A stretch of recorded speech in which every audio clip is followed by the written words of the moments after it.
오늘 출애굽기 25장의 말씀을 통하여서 하나님의 마음이라는 제목으로 말씀을 나누겠습니다.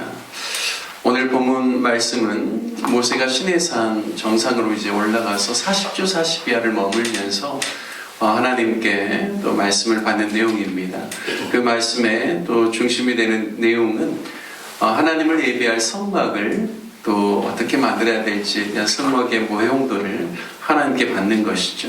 21장에서부터 24장의 그 주요 내용은 다 이스라엘 백성들에게 주는 율법, 규례 이러한 내용들입니다. 하지만 오늘 우리가 읽은 25장 이제 이하로 31장까지는 주로 그 성막에 대한 하나님의 그러한 설계도를 모세가 받는 그런 내용을 이제 다루고 있습니다.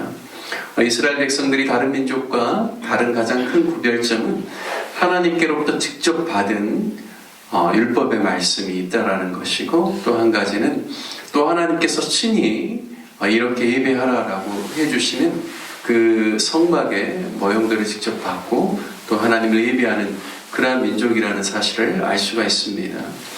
오늘 25장 말씀을 통해서 성막의 모형도를 말씀해 주실 때 저는 그 하나님의 마음이 어떠한 것인지를 좀 묵상하면서 말씀을 읽게 되었습니다. 성막의 이제 구체적인 그 설계도를 하나님께서 말씀하시기 전에 오늘 2절 말씀에 보면 먼저는 이스라엘 백성들에게 누구든지 자원하는 마음으로 모세에게 예물을 가져오라라고 말씀합니다. 그리고 기쁜 마음으로 내는 자들, 그리고 이제 자원하는 마음으로 하나님께 드리는 자들의 예물을 받으라라고 말씀하고 있습니다. 하나님께서 원하시는 것은 단순히 몇몇 사람들에 의해서 바로 이 성막이 세워지는 것이 아니라 큰 자든 작은 자든 부유한 자든 가난한 자든 누구든지 간에 자원하는 마음, 그리고 기쁜 마음으로 주님 앞에 가져오는 그 예물을 통하여서 성막을 하나님 세우고 싶어하는 그런 마음을 우리가 알 수가 있습니다. 3절 후반부부터 보면 그 하나님께서 가지고 오라고 하는 예물을 오늘 구체적으로 소개하고 있는데요. 이 예물들은 다 성막의 재료로 쓰이는 것들입니다. 보시면 3절 후반부에는 금과 은과 놋을 말합니다. 금은 성막 안에 있는 특별히 성소 안에 들어갈 기구들을 만들 때 아주 광범위하게 쓰입니다. 법궤, 또 진설병 상을 만들 때도요, 그리고 촛대를 만들 때도, 그리고 또 그 안에 있는 분향단을 만들 때도 다 금이 소재로 쓰여집니다. 은은 또한 이제 성막 안에 이제 성소와 지성소를 세우는 이 성소의 그런 이제 널판을 세우고 또한 그것을 덮개로, 성막 덮개로 덮고 그것을 고정하는 이러한 기둥에 또 중요한 재료로 놋과 또 은이 사용됩니다. 그리고 놋은 번제단을 우리가 이제 놋제단이라고 하죠. 이스라엘 백성들이 제물을 가지고 와서 하나님께 이제 태워서 드리는 그 번제단을 만들 때 아주 많이 들어가는 그러한 재료가 놋이기도 하죠. 이스라엘 백성들의 형편에 따라서 어떤 자는 부유한 자는 금을 가질 수도 있고 좀 더 못한 사람은 은을 가질 수도 있고 안 그러면 놋을 가질 수도 있겠죠. 그래서 자신의 형편에 따라서 하나님께 기쁜 마음으로 드릴 수 있는 것입니다. 하지만 이것 외에도요, 또 하나님께서 가지고 오라고 하는 많은 것들이 있습니다. 여기 보면 청색과 자색과 홍색 실을 가져오라고 하죠. 이것도 다 성막 덮개를 만드는데 재료로 쓰이는 것들이죠. 또한 배실도 있습니다. 그래서 배실도 가지고 오라고 하고요. 그리고 가죽 종류에서는 해달의 가죽, 그러니까 바다에서 잡은 뭐라고 해야 될까요? 하여튼 바다 사자라고 해야 될까요? 그 해달의 가죽을 가지고 오라고도 하고요. 또 보면 붉은 물들인 순양의 가죽, 또 등유와 관유에 드는 향료, 그리고 분향할 향을 만들 향품, 그리고 각종 보석, 호마노라는 그런 보석도 있고요. 예복과 행패에 물릴 보석들도 가지고 오라고 합니다. 하지만 또 무엇도 가지고 오라고 하냐면요, 조각목이라고 나와 있죠. 이게 이제 영어로는 아카시아라고 이렇게 표현되고 있습니다. 그래서 크지 않는 광야에서 자라는 관목의 목재입니다. 그러니까 광야에서요, 이 씨띠나무라고 하죠. 이 나무가 자라려면 그 더욱고 건조하고 황량한 기후를 이겨내야 하기 때문에, 그리고 물이 별로 없기 때문에 키는 한 2m에서 커봐야 3m이겠지만 뿌리는요 50에서 60m까지 내려간다고 합니다. 그만큼 간조한 땅에서 살아야 되기 때문에요. 그리고 뭐 목재로 쓸만한 뭐 큰 그런 두께로 또 위로 높이 뻗는 그런 나무가 아닙니다. 그러다 보니까 구부러져 있죠. 하지만은 하나님께서 이 조각못도 가지고 오라고 합니다. 그래서 이스라엘 백성들 중에는 많이 가진 사람이나 적게 가진 사람이나 누구나 마음만 있으면, 이를테면 배실을 낼 수도 있고 자색, 청실을 낼 수도 있고, 그것도 안 되면 조각목이라도 이렇게 하나님께 드릴 수 있는, 그래서 하나님께서 이스라엘 모든 백성들이 주님 앞에 즐겨내는 그런 예물을 통하여서 하나님을 예배할 성막을 만들기를 하나님 원하신다라는 것을 하나님의 마음을 알 수가 있습니다. 특별히 제가 수요예배 때 한번 출애굽기 이야기를 할 때 조각못에 대해서 좀 이야기를 나눈 적이 있는데요. 이 조각목은 단일 목재로서는 이 건축 재료로 쓰일 수가 없습니다. 왜냐하면 나무가 그렇게 크지 않고, 또 이게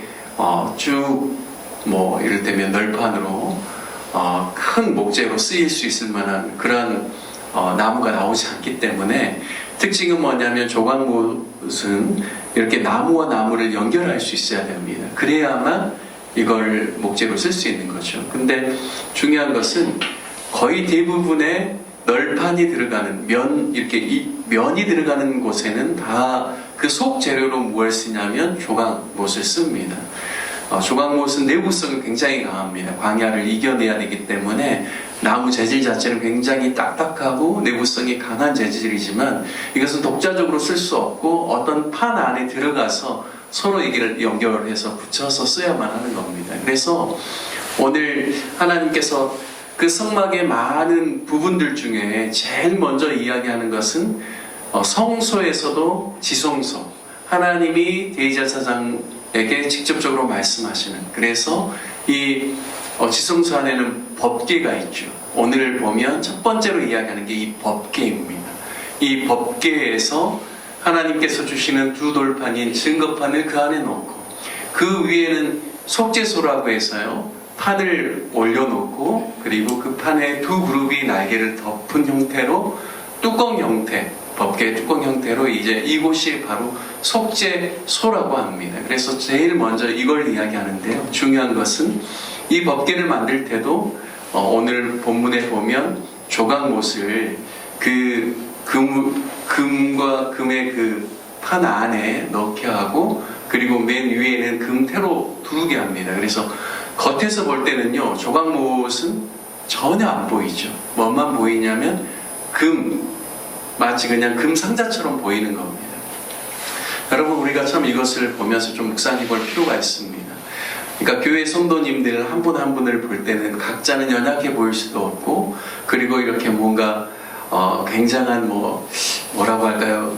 세상적인 기준이나 위험으로 볼 때는 부족해 보인다라고 할지라도, 하나님의 원리와 비밀은 무엇인가? 조각못이 서로 이렇게 이어져서 하나의 넓은 판이 되고, 또 하나님께서 가장 존귀한 정금으로 그것을 앙과 박을 다 싸서 그것이 가장 영광스러운 하나님의 임재가 머무는 곳이 되게 하는 하나님의 그러한 은혜를 보면서, 교회도 마찬가지다. 교회도 우리 성도님들이 그리스도 안에서 서로 연결되어지고 하나님의 영광의 광채로 우리를 감싸주심으로 말미암아 교회가 서로 연결되고 하나 되고 주님의 마음을 품을 때, 세상에 보여질 때는 가장 아름답고 존귀한 모습으로 보여져서 하나님의 영광이 교회를 통하여서 나타나고 선포된다라는 사실을 오늘 이 성막의 재료로 쓰여지는 이 조각목이라는 있지만 이 작은 나무를 통하여서도 우리가 깨달을 수 있다는 사실을 오늘 말씀을 통하여서 알 수가 있습니다. 저는 성막에 여러 부분들이 있지만 그 순서가 어떤 형태로 하나님께서 모세에게 설명을 해 주실지에 대해서 좀 궁금하기도 하고 이 부분에 대해서 좀 더 유심히 관찰하게 됐습니다. 첫 번째는 뭐냐면 하나님께서 임재하시는 곳, 바로 법궤, 지성소 안에 있는 법궤와 속죄소를 먼저 이야기하고요. 두 번째 부분을 이야기할 때 위치적으로 보면 지성소에서 그 다음에 커튼 이쪽 안쪽은 뭐냐면 성소가 되거든요. 그럼 성소 안에 가장 지성소가 가까운 것은 분향단입니다.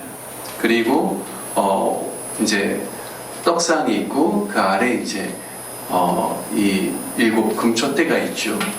그러면은 위치적으로 보면 분향단을 먼저 이야기해야 될 것 같은데 오늘 보니까 본문의 두 번째로 소개하는 것은 바로 떡상입니다. 이 떡상은 무엇을 의미하는가? 12떡을 진설하라고 했거든요. 병이라는 건 떡벽잔입니다. 그래서 진설병상이라는 거는 떡을 이렇게 진설하는 그래서 그 상을 이야기를 합니다. 그래서 이 12떡은 무엇을 의미하냐면 이스라엘의 12지파를 의미하는 것이죠. 그래서 저는 그냥 이렇게 묵상을 해보았습니다. 하나님의 임재가 있는 법궤, 그리고 속죄소를 제일 먼저 이야기하고 두 번째는 이스라엘 백성들이 하나님의 말씀 가운데서 세워지고 나를 만나는 것에 대한 그러한 마음으로 이렇게 순서가 나와 있지 않는가라는 그러한 묵상을 해보게 되었습니다. 성막의 모형도가 25장부터 쭉 이어지는데요. 한 장 한 장 우리가 그 말씀을 읽을 때 우리가 때로는 잘 이렇게 머리에 그려지지 않기 때문에 좀 어려울 수도 있지만 한 장 한 장 그 안에 있는 성소의 그러한 부분들에 대한 의미들도 좀 우리가 깊이 묵상해보고 또 그러한 과정 속에서 성막 안에 비춰져 있는 하나님의 마음을 깨닫게 되고 또 교회 안에 주신 하나님의 은혜가 무엇인지를 깨닫는 귀한 은혜가 있으시길 축복합니다.